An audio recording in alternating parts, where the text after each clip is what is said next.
Let's test the signal and pray it works.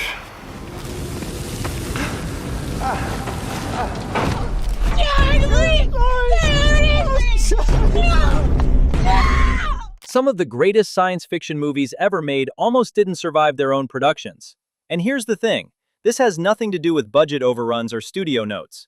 We're talking about directors physically threatening their lead actors, stars walking off set mid-scene and refusing to come back, entire crews staging revolts against filmmakers who pushed them past every human limit. In fact, one of the film's productions on this list got so hostile that the lead actor started showing up with a loaded weapon. The wildest part? Most of these movies turned out to be masterpieces. These are the 15 incredible sci-fi movies destroyed by explosive on-set conflicts. And honestly, the deeper we go, the more chaotic things get. Number 15. Don't Worry Darling, 2022. You know I love you. I would do anything for you. You're my whole life. New Line Cinema won this project in a fierce bidding war, committing $20 million on the spot. By the time cameras stopped rolling, the budget had climbed to $35 million. And every single dollar of it would be overshadowed by a war that had nothing to do with the story on screen. It all started with a casting swap that nobody could agree on. Shia LaBeouf was originally attached to star opposite Florence Pugh. Then he was gone. Director Olivia Wilde told Variety she fired him for his combative energy. Then Harry Styles stepped into the role, and that is when things got truly complicated. Secretly, Wilde and Styles began a relationship during production. In fact, crew sources later claimed that cinematographer Matthew Libatique had to step in and direct several scenes because Wilde was distracted on set. Meanwhile, unverified reports surfaced claiming Styles was paid $2.5 million, while Pugh, the actual lead of the film, received just $700,000. Wilde publicly denied any pay gap existed, calling the reports invented clickbait. But by then, Pugh had already gone quiet. She pulled back from promoting the film and skipped most of the press tour. Then came the Venice Film Festival premiere, where every awkward glance and body movement was dissected by millions online. Viral footage appeared to show Styles spitting on co-star Chris Pine. Styles denied it. Pine's team denied it.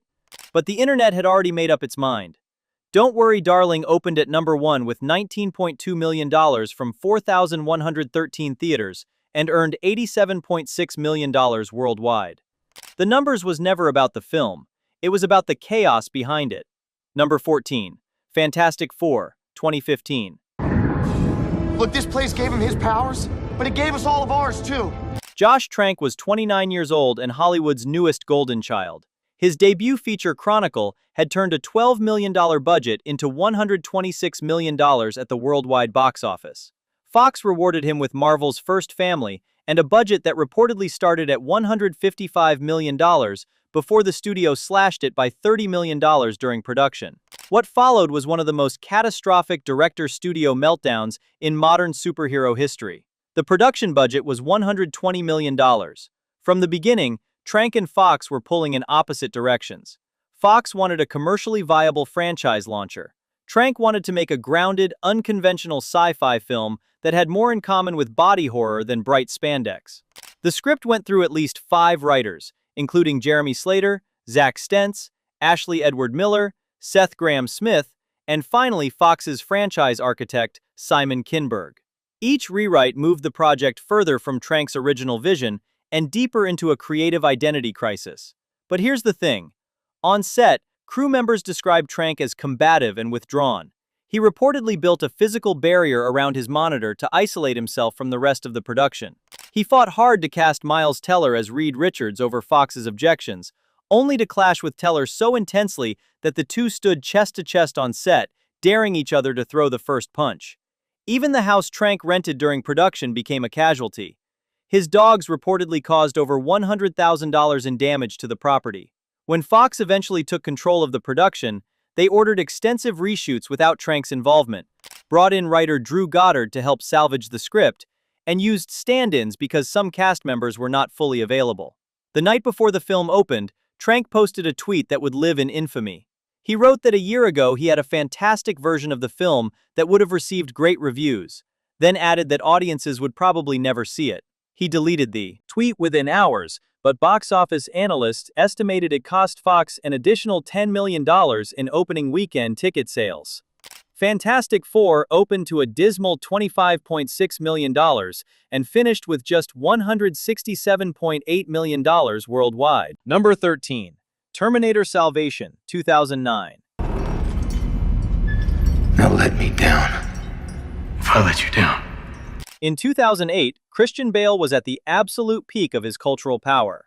The Dark Knight had just shattered box office records and turned him into one of the most bankable actors alive. So when he signed on to play John Connor in the fourth Terminator film, Warner Brothers and the Halcyon Company committed fully. The production budget landed at $200 million. Behind the scenes, the whole production looked like a war machine running at full capacity. During filming of an intense scene with Bryce Dallas Howard in New Mexico, cinematographer Shane Hurlbut walked onto the set to check a lighting setup. Bale erupted. He unleashed a profanity-filled tirade that ran for nearly 4 minutes, threatening to smash Hurlbut's equipment and to quit the film entirely if Hurlbut was not subsequently fired. Then the audio leaked. The rant became one of the most viral audio clips in Hollywood history, spawning parodies on Saturday Night Live and Family Guy. Bale later publicly apologized and confirmed that he and Hurlbut had reconciled hours after the incident, but the damage to the film's public image was done before a single ticket was sold. Terminator Salvation opened to $42.5 million and earned $371 million globally. Number 12. Sphere, 1998. Warner Brothers had a plan. Take a Michael Crichton bestseller, pair it with an Oscar-winning director in Barry Levinson, and 3 of the biggest names in Hollywood, including Dustin Hoffman, Sharon Stone, Samuel L. Jackson. Then spend over $100 million bringing it to life. On paper, this was supposed to be a sure hit. In reality, the production fell apart before the cameras even started rolling. Sphere was originally set to be Warner Brothers' Christmas tentpole for 1997, but in October 1996, pre-production was shut down entirely when budgetary concerns over shooting outdoor water sequences spiraled out of control. The studio pulled the plug and ordered the script revised while the production was redesigned to move indoors using massive water tank sets. And here is where the story takes one of the strangest detours in Hollywood history. During that hiatus, director Barry Levinson and star Dustin Hoffman did not sit around waiting. They went off together and made an entirely different movie. After productions, Warner Brothers ordered major reshoots just 1 month before the theatrical release. Expensive visual effects were added at the 11th hour. The budget, originally estimated around $80 million, ballooned past $100 million. And Hoffman himself publicly expressed disappointment, saying the film was not yet ready to be released when it was. Sphere opened at number 3 with just $14.4 million. The domestic run ended at a dismal $37 million. Number 11. Jupiter Ascending, 2015. The Wachowskis changed cinema forever with The Matrix in 1999, but by 2015, the industry they helped reshape had moved on without them. Speed Racer flopped, Cloud Atlas underperformed, and Jupiter Ascending was supposed to be the comeback that proved original sci-fi could still dominate the box office. It did the opposite. The project started with enormous ambition. The Wachowskis' original script was rumored to run over 600 pages. Their initial production budget was reportedly double what they ultimately received. Mila Kunis, who starred as Jupiter Jones, later revealed on the Happy Sad Confused podcast that the budget was slashed in half before filming even started. She said the moment the cut happened, she knew the film was going to be a massive flop. Even at a reduced level, the production budget still ballooned from an estimated $150 million. Filming took place across multiple countries, with one single chase sequence through downtown Chicago, codenamed 52 Part, by the crew. It was the longest action sequence in the entire script and required Kunis and Channing Tatum to film every single day for 6 months to complete it. Tatum himself would later call the entire production a nightmare, describing it as a sideways movie that never found its footing. And once filming wrapped, the trouble only escalated. Test audiences told Warner Brothers they could not understand the plot. The studio delayed the film 7 full months, pushing it from its original July 2014 summer release to the notorious dumping ground of February 2015. Reshoots were ordered in January 2014 and again in May, this time in Bilbao, Spain. Additional time was given for effects work and re-edits, but the damage was already done. Jupiter Ascending opened to just $19 million domestically. Number 10. Total Recall, 1990. This film spent 16 years in development hell. It burned through 42 script drafts, 7 different directors, and a list of potential leads that included Richard Dreyfuss, William Hurt, Christopher Reeve, Jeff Bridges, and Patrick Swayze. None of them could get it made. It took Arnold Schwarzenegger physically muscling the project into existence to bring Total Recall to the screen. And even then, it almost killed the people who made it. The production budget was $65 million. Behind the scenes, production set up at Churubusco Studios in Mexico City, with 500 crew members building 45 sets across 8 sound stages over 6 months. At the time, Total Recall was the second most expensive film ever made, behind only Rambo 3. The Mexico City shoot proved punishing. Verhoeven contracted food poisoning so severe that an ambulance was stationed on set for the remainder of production, giving him fluids between takes. Arnold, having learned from getting sick on Predator in 1987, imported his own food supply. The settings was so bad that production designer William Sandell compared breathing the city's air at the time to smoking 2 packs of cigarettes a day. Schwarzenegger also suffered a serious wrist laceration when a prop glass explosion misfired during the subway chase sequence. Despite the on-set chaos, Total Recall opened at number 1 and earned $261 million worldwide. Number 9. Dune, 1984. Before Denis Villeneuve turned Dune into a modern masterpiece, David Lynch turned it into his greatest regret.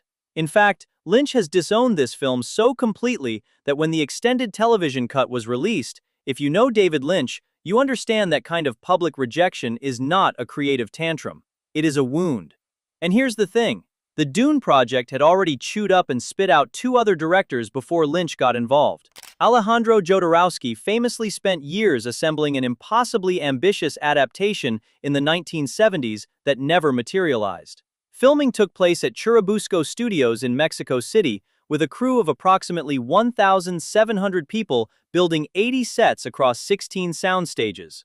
The production budget skyrocketed to $42 million, but De Laurentiis stretched it even further by forcing Lynch to share his filming location and crew with another production to save money. Conditions on the ground were brutal, but the biggest battle, however, was between Lynch and the De Laurentiis family over the final cut. Lynch's rough assembly of the film ran over 4 hours. The studio demanded it be cut to roughly 2 hours to maximize the number of daily theatrical screenings. Lynch did not receive final cut approval. De Laurentiis personally cut scenes, rearranged sequences, and added awkward internal voiceover narration where characters whisper their own thoughts to compensate for the lost exposition. When Dune opened, it earned just $30.9 million domestically. It was a definitive box office bomb. Number 8. Alien 3, 1992. James Cameron's Aliens earned $131 million on an $18.5 million budget. It set a standard. So when Fox immediately commissioned a third film, they handed it to a music video director with no feature credits and a script that did not exist. His name was David Fincher. The budget was $60 million. And here's the thing. The script for Alien 3 was rewritten multiple times before Fincher even joined the production. Sets had already been constructed for a story that was later thrown out. Money was spent building environments for a film that no longer existed. In fact, Sigourney Weaver was so unimpressed with the existing drafts that she refused to sign on until Giler and Hill personally rewrote the screenplay. Then Fincher joined, and he inherited all of this chaos. During production, Fox executives were phoning Fincher at all hours of the day and night from Hollywood while he was filming at Pinewood Studios in England, frequently ignoring the time difference. The studio wanted control. Fincher wanted a film. Neither got what they needed. Production was shooting without a finished script, and the clashes became so severe that production eventually had to relocate from Pinewood to the Fox lot in Los Angeles. In the making of documentary, the conflict between Fincher and the producers reached a point where the director attacked his desk with a knife. Fox later demanded 21 minutes be cut from the documentary to remove footage of Fincher's frustration and cast. Criticism of the studio. Alien 3 opened and earned approximately $159 million worldwide. Number 7. Waterworld, 1995. Waterworld was initially conceived as a modestly scaled post-apocalyptic adventure. The original budget was set at $100 million, with 96 shooting days. By the time Costner signed, the final production cost climbed past $175 million. Behind the scenes, the Hawaii shoot was relentless. And here's the thing. Costner nearly died when a violent squall hit while he was physically strapped to the mast of his trimaran and could not free himself. A stuntman developed the bends from underwater sequences. Meanwhile, Costner stayed in a private waterfront villa that reportedly cost $4,500 per night, while crew members sweltered in condos without air conditioning. The disparity fueled resentment across the production. But throughout this production chaos, the script was never locked. Pages were being rewritten on set as the shoot dragged on week after week. In fact, Joss Whedon was flown to Hawaii to help with rewrites, and the tension between Costner and Reynolds grew toxic. Costner increasingly took control of creative decisions, and by the time the shoot wrapped, Reynolds had left the project entirely. When Waterworld opened, it earned just $22 million domestically and $264 million worldwide. Number 6. The League of Extraordinary Gentlemen, 2003. Sean Connery was paid $17 million to star in this film. He had previously turned down the role of Gandalf in Peter Jackson's Lord of the Rings trilogy. That single decision reportedly cost him 15% of the trilogy's worldwide box office. Determined not to miss another opportunity, Connery signed on to play Alan Quatermain in The League of Extraordinary Gentlemen. It would be the last live-action film he ever made. Not because he ran out of offers, because this production destroyed his desire to act. Filming took place in Prague in 2002 with a $78 million budget. The city then suffered its worst flooding in over a century. $7 million worth of sets were destroyed, including the full-scale Nautilus submarine. During production, Connery was forced to evacuate his suite at the Four Seasons Hotel, reportedly salvaging nothing but his golf clubs. Production was delayed by 3 weeks, but the natural disaster was only the backdrop to the real storm. Behind the scenes, director Stephen Norrington clashed with Connery from the first day onward. Connery preferred structured, planned filmmaking. Norrington liked to improvise new ideas on the spot. Their shouting matches reportedly nearly escalated into physical altercations. In fact, Connery told the Times of London that the experience was a nightmare, and that on the first day he realized the director was insane. When The League of Extraordinary Gentlemen finally premiered, it earned $179 million worldwide. Number 5. The Abyss, 1989. James Cameron spent 10 to 12 hours a day at the bottom of a water tank with 40 pounds of weight strapped to his body. At one point, his oxygen supply failed, and the safety divers assigned to the actors were not watching him. He punched one of them in the face, swam to the surface, and survived.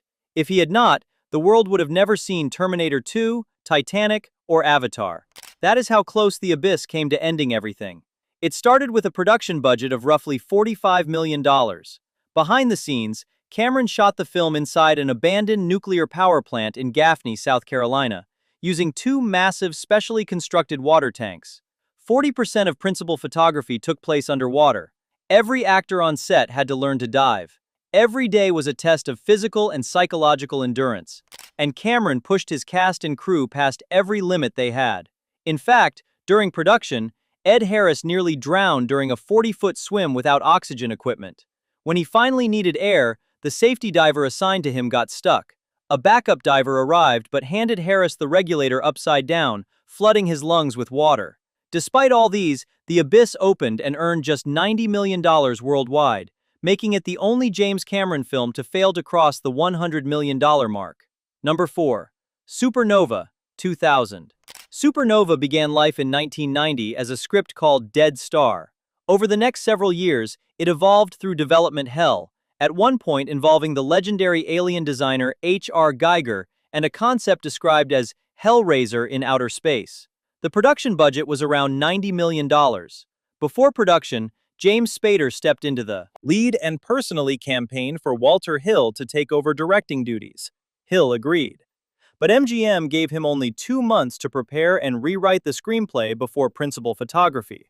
After filming wrapped, Hill spent months in post-production with minimal visual effects ready. MGM pushed forward with a test screening anyway. It went poorly. Hill had predicted this. He quit. MGM then hired Jack Shoulder to re-edit the movie. Shoulder changed the score, altered the ship's computer voice, and restructured entire sequences. His version also failed to satisfy the studio, so MGM brought in Francis Ford Coppola, who was sitting on the studio's board of directors at the time, to perform yet another re-edit at a cost of $1 million. Supernova opened and earned just $14.8 million worldwide. Number 3. Blade Runner, 1982. Ridley Scott once called Harrison Ford the biggest pain in the arse he had ever worked with. Ford countered that he tangled with Scott constantly during production. Neither man has ever softened those statements, and yet together they made one of the most important science fiction films ever created. Made with a $30 million budget, the tension behind the production of Blade Runner started before cameras even rolled. Scott was a former commercials director fresh off the success of Alien, and his perfectionist methods clashed immediately with his American cast and crew during grueling all-night shoots in early 1981. Ford resented having so little creative input. He hated the voiceover narration that the studio eventually forced into the theatrical cut, feeling that a film noir homage should show its detective work visually rather than explain everything through exposition. When Ford was called back to record the voiceover against both his and Scott's wishes, he reportedly delivered it in a deliberately flat monotone, hoping the result would be so bad that it would be unusable. The studio used it anyway. But then again, the friction extended beyond the director's chair. Ford and co-star Sean Young allegedly did not get along on set.